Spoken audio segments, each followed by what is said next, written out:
Hey guys, Christmas came. Kids got some stuff that they enjoyed.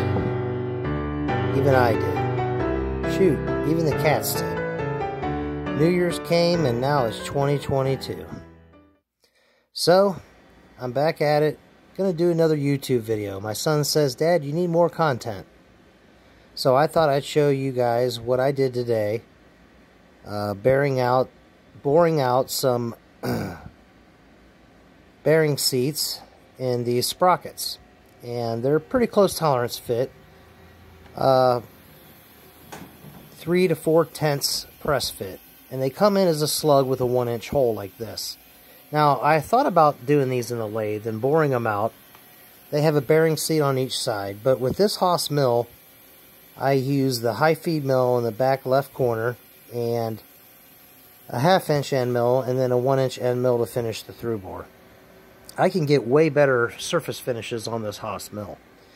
As you can see, our shop is pretty crammed in here. In the back corner back there is where the old lathe is going to go. And the new lathe is basically going to go where this mill sits now, and this mill is going to be moved beside the other mill. And so let's get started, and I'll show you guys the ropes. I always indicate the top end. Now I bored these soft jaws out of aluminum so that way they'd hold the radius of the sprocket. And I indicate the top, and then I indicate the bore to, correctly position myself in the center of the part. Using this indicator, we call it sweeping the inside diameter. Get myself positioned, and then I'm good to go. Start roughing away with a high feed mill. This is pretty aggressive. I scallop the counterbore diameter first, just a little bit, because the tool length is real close to the end of the travel. So I didn't want the end of the tool to hit. So I took a couple scallops around for the counterbore diameter, and then I go ahead and rough out the through bore, which I'm doing here. This takes about 15-17 minutes to rough. I was pretty aggressive on this. It's feeding at 524 surface footage, which is 3,200 RPM, at a feed rate at 156. I'm going to crank it up just a tinch on the feed rate, and now I'm at 156 inches per minute and 3,200 rotations per minute. It feeds pretty aggressively, moves pretty aggressively. This is a 5/8 feed mill. Measures 626 through the probe. So I programmed it pretty fast, and these high feed mills, they really like to work. They rough out a hole pretty quick. Almost quicker than I can in this old lathe I have over there. The old lathe just doesn't have the RPMs of the new technology. This Haas mill is really something. I programmed it myself using the macros they have in here. It's like a little circle mill program. And it takes you out to diameter with this G13 code. And the highlighted line there shows you that it goes a Z depth of 12 4/10 per revolution around there. And it does 165 loops, but it goes pretty fast. 165 loops times the 12.4 equals like 2 inches and 50-some thousandths. The parts are 2 inches, but I get past the radius on the tool. So yeah, it's kind of a basic setup, using indicators to indicate the part. This is a 1/2 thou. I use the 10th indicator. This is a dowel bore gauge, which is very close. As you can see, I'm in a 3/10 range, and how I set this is using a Michitoya mic. Now, a lot of guys use Joe blocks, and we don't have Starrett Weber Joe blocks here with the end stops and stuff, so I just use a micrometer, a good micrometer that has 10th scales on the back side. And I set the micrometer and then set the bore gauge off of it. And this is kind of tedious, so it's nice to have a little workbench to clear off. You tighten your mic right on the spot that you need. Gently snug it. Make sure your 10th scale comes up correctly. And this, I believe, is 2.1265 is what I'm shooting for. pretty close tolerance. Now I have plus or minus a tenth on each side, maybe 2. You don't want tons of press fit on these bearings because then they deform when you press them in, and you don't get the, they wear out quicker is basically what happens. So when I set this bore gauge, it's kind of tedious. You have to find the high spot on the micrometer, and they're spring-loaded, these dial bore gauge. This is a Michitoya brand dial bore gauge with a Michitoya mic. I know everybody can't afford the high-end equipment, and those of you who are machinists, it's no big deal. You know, I'm just an average machinist doing my job. But for those that don't, I'm going to show, you know, a little bit of what goes on, how it's done, you know, so people that maybe hobby around with machine shop can learn a thing or two or pick up some things that will help them out. As you can see here, the way I have it set, your low spot will be your 0. And then when you move it, it gets higher. So everything on the right side of the 0 is plus, and everything on the left is minus. So that's pretty much how I hold the tolerance. Now what I did on the mill, look at this guy, is leave a few thousandths for polish. Look at this guy. What is this? What the?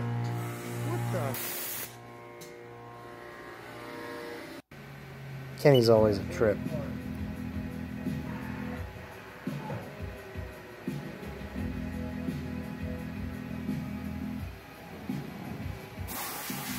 Well, we fire this thing back up, and after roughing out the counterbore, we go in with this 1-inch end mill, solid carbide end mill, and we swoop around the inside so that way the center between the two counterbores is cleared out. Now this he wanted at 5 thousandths, 0.005, bigger than the shaft diameter, which is 1.25 inches. Or I apologize, 1.750. So we bored at 1.755. It walks around there pretty gently. I don't want to leave a crappy finish. I try to make my parts look pretty all the time. And with the water spraying on there is a oil-based, water-soluble, let's call it coolant. And that keeps your tool sharp, it kind of lubricates it, and it keeps the tool cool. Now there's a lot of different methods in modern technology. They're using air to cool tools. They run them dry. They use ceramic tools that run dry and throw mad sparks. There's a lot of cool technology out there these days. With this Haas mill, I use high RPM, flood it. I don't have through spindle coolant on this little mill. The big mill that Kenny runs does.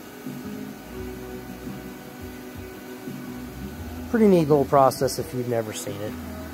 Like I said, my friends that are machinists, yeah, this is boring.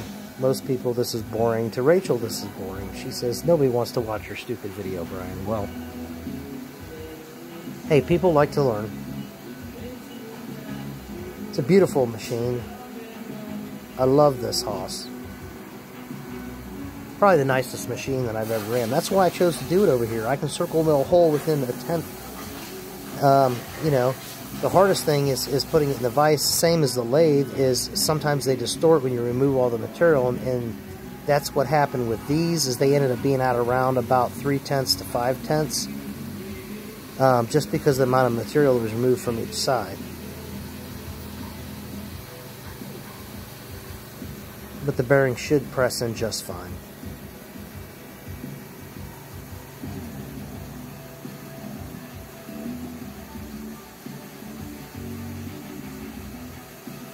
I've been programming CNC machines now for about 15, 17 years, something like that. I started out on manuals at my dad's shop.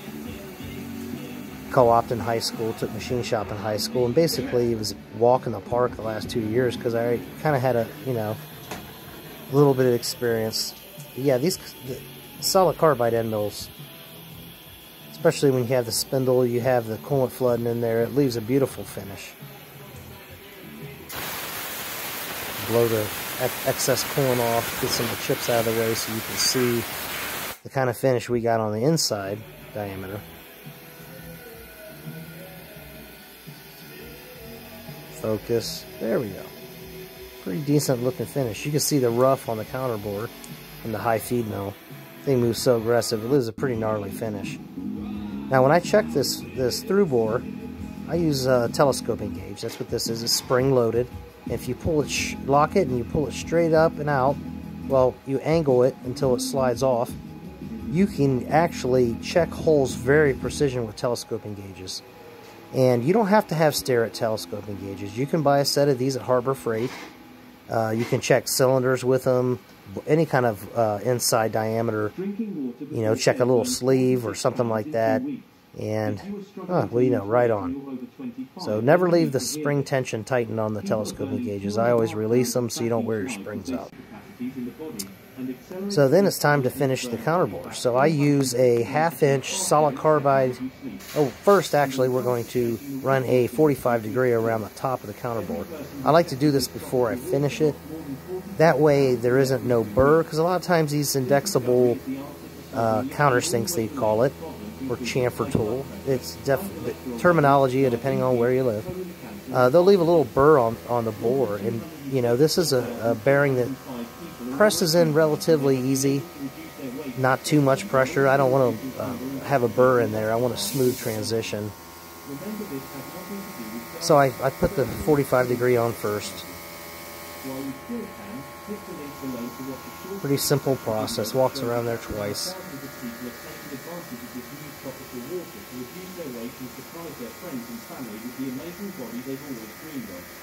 Imagine no more belly fat love handled with excess weight.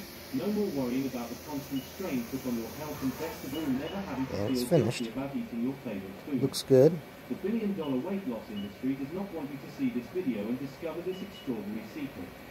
Watch it now before it's too late. Yeah, now we're going to go ahead and finish it, and I'm using a 1/2-inch end mill, solid carbide, with a .015 radius on the corner of the end mill. And I looked at the bearing itself. It has a larger radius than that, so there should be no interference problems in the bottom.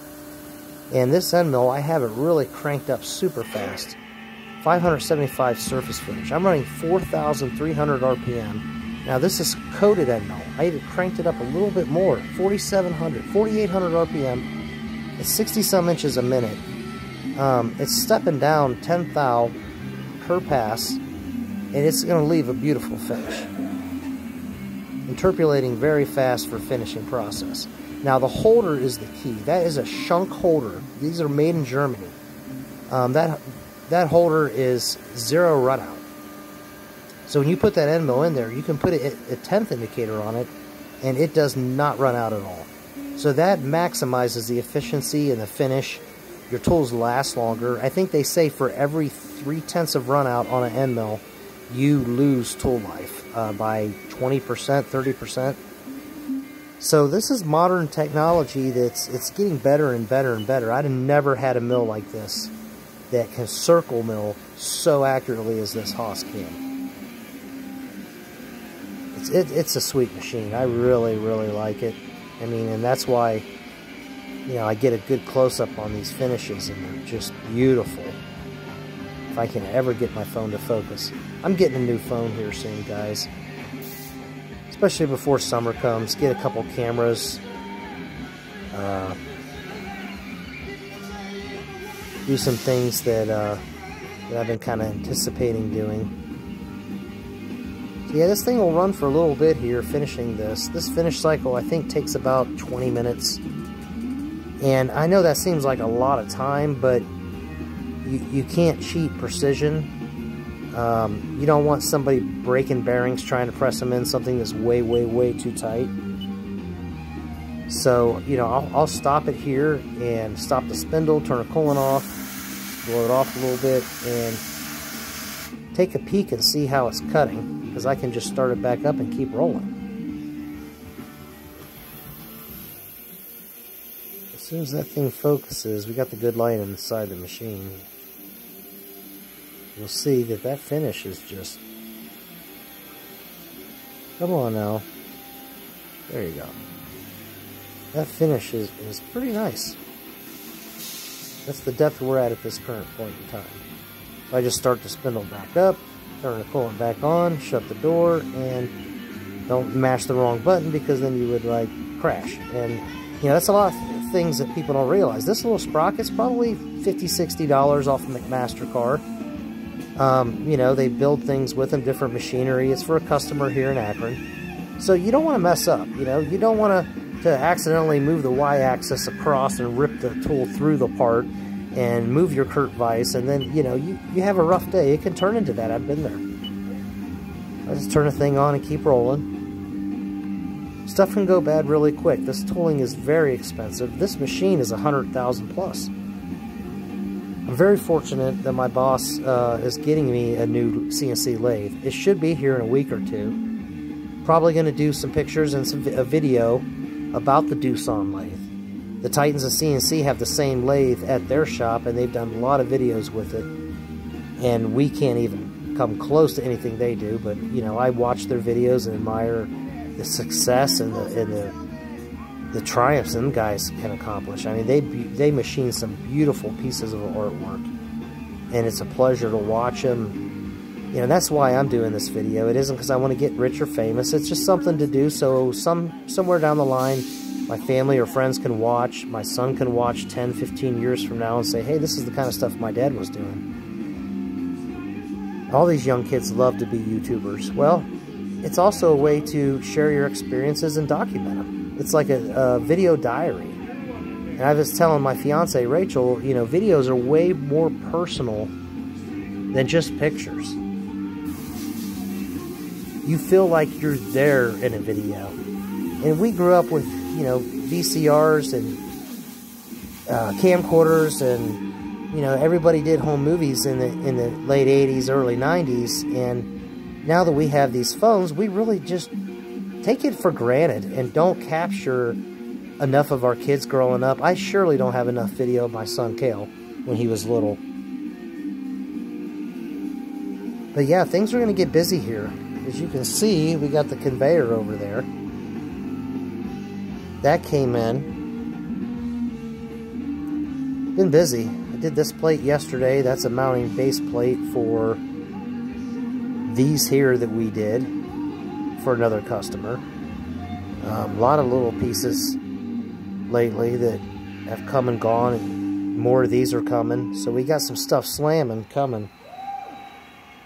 And the shop's really, it's going to be tight once we get all this stuff in here, stuff rearranged, stuff moved to the storage buildings. We're moving workbenches around to get this new machine in. The old lathe was sold to a guy that has kind of a mom and pop shop in his garage, so he's grateful. We got a whole skid full of tools to give him, tools that we really don't use anymore, but he will definitely use for doing manual machining. Yeah, it's nothing glamorous, nothing fancy, but, you know, I take a lot of pride in my work, and I'm really, like I said, excited about this new machine. During this finish cycle, I can always go out and have a cigarette when you have a 17-minute cycle, even though it's 18 degrees outside. Here's the chip conveyor that came in last week off the truck. Took a little video of it. Now, this carries all the shavings and stuff that the lathe will have, moves it up this conveyor.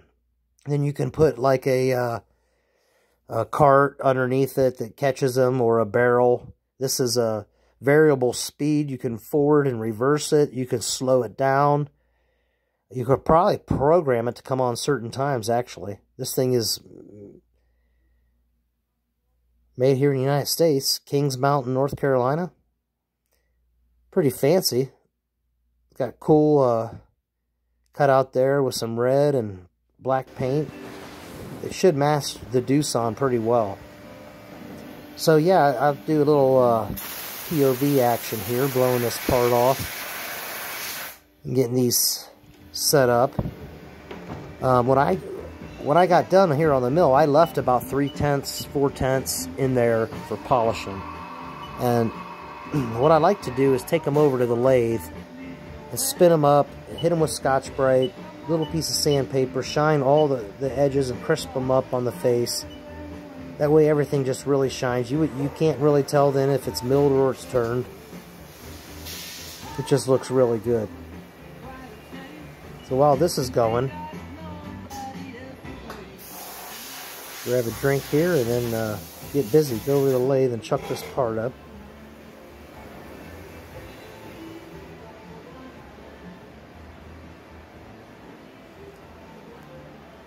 This 4-jaw chuck is nice for some things, but a lot of times it's a pain in the butt. It takes a lot of indicating, a lot of patience.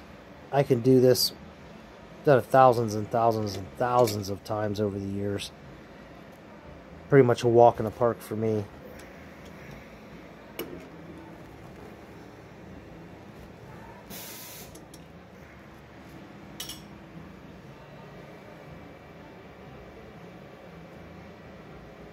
Polish the face up.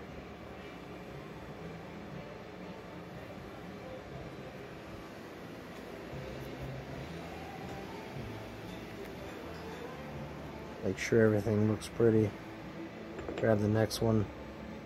Chuck it up. Make sure my teeth are evenly spaced on my jaws. I bored these aluminum jaws to hold that diameter. And just give them a quick spin. I indicate them because it does polish easier when they're running out really bad. It's not easy to polish and get a good finish. It's easy for your hand to slip off and your knuckles to bust into all them teeth in there, and that doesn't feel good when your knuckles hit some sprockets spinning at 1,000 RPM. That tends to make your day bad and get you pretty aggravated. So, chucking apart the 4-jaw is kind of a, you know, it's not super hard. Like I said, I've done this stuff since I was 16 years old. I'm 45 years old now. 29 years of machining experience off and on. I think I took 1 year off to try to sell insurance for Dad. That didn't pan out. But this is what I do.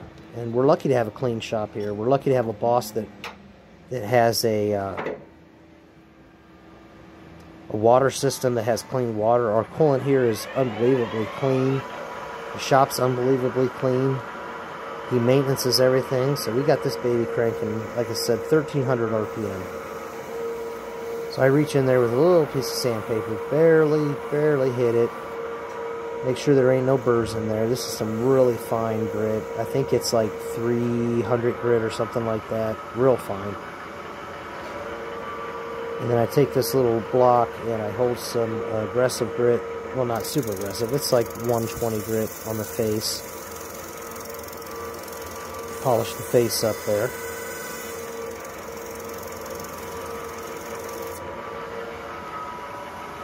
And reach in with the Scotch-Brite.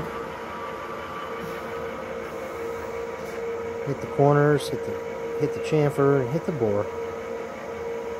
Takes any kind of tool marks out from the, in checking it with the bore gauge or whatnot, and telescoping gauges.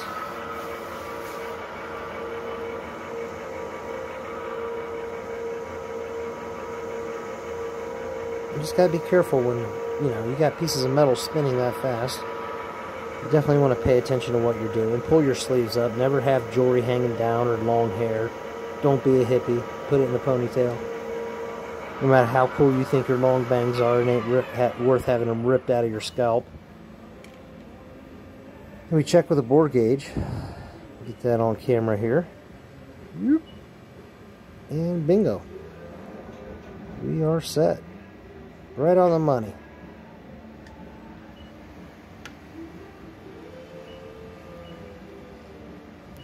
When a part's pretty, it speaks volumes. My boss always said, if you can't make it perfect, make it shiny.